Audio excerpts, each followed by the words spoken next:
അപ്പോൾ ഈ ഡേറ്റിംഗ് എന്ന് പറയുമ്പോൾ എല്ലാവർക്കും ഒരുപാട് തെറ്റിദ്ധാരണ. ഡേറ്റിംഗ് എന്ന് പറഞ്ഞാൽ ഒരാളുടെ കൂടെ പോയി കിടക്കലാണെന്നാണ് അധികം ആൾക്കാരുടെ ഒരു ധാരണ. ഡേറ്റിംഗ് ആപ്പിലൂടെയാണ് കൂടുതൽ ആൾക്കാരും പരിചയപ്പെടുന്നുണ്ടാവുക. ഏറ്റവും നല്ലൊരു ഡേറ്റിംഗ് ആപ്പ് ഏതാ? ബംബിള്, ടിൻഡർ, അങ്ങനെ കുറെ ഉണ്ടല്ലോ. നീ ആള് കൊള്ളാലോടാ, നിനക്കിതൊക്കെ ആര് പറഞ്ഞു തന്നു? ആശാന്റെ കംപ്ലീറ്റ് ബയോഡാറ്റ ഞങ്ങൾക്ക് കിട്ടിക്കഴിഞ്ഞു. കിട്ടിയല്ലേ? ഇല്ല, ഞാൻ യൂസ് ചെയ്യുന്ന ബമ്പിളാണ്. ഇനിയിപ്പോ പതുക്കെ അതിൽ നിന്ന് പോരണം എന്നുണ്ട്. അത് നടക്കില്ല. കാരണം ഇവിടെ അവരൊരു എന്തോ ഒരു രൂക്ഷമായിട്ടുള്ള കണ്ണുകളോട് കൂടിയൊക്കെയാണ് അവരെ കാണുന്നത്. എന്ന് വെച്ചാൽ ഇവനൊന്നും നമ്മളെ പോലെ സംസ്കാരമുള്ള കുടുംബത്തിൽ പറഞ്ഞവനല്ല കരിമിക്ക. എന്താ പറയാ, എപ്പോഴും ലൈംഗിക തൊഴിലാളികളാണ്, അങ്ങനെ ഒരു കൺസെപ്റ്റ്.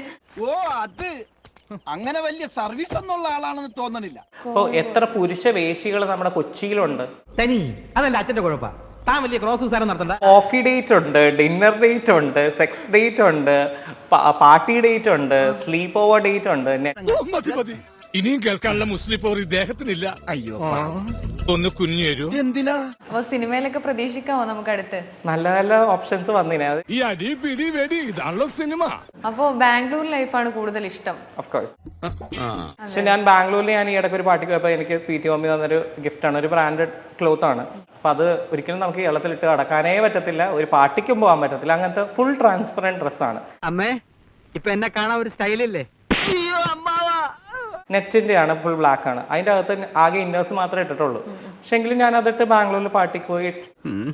ദൂരോട്ടില്ലെന്ന് ഇൻസേർട്ട് ചെയ്ത് ഇറങ്ങിയിരിക്കുക വൃത്തിയായിട്ടവൻ. എന്നാ പിന്നെ ഞാനങ്ങോട്ട് പോയിട്ട് വരാം.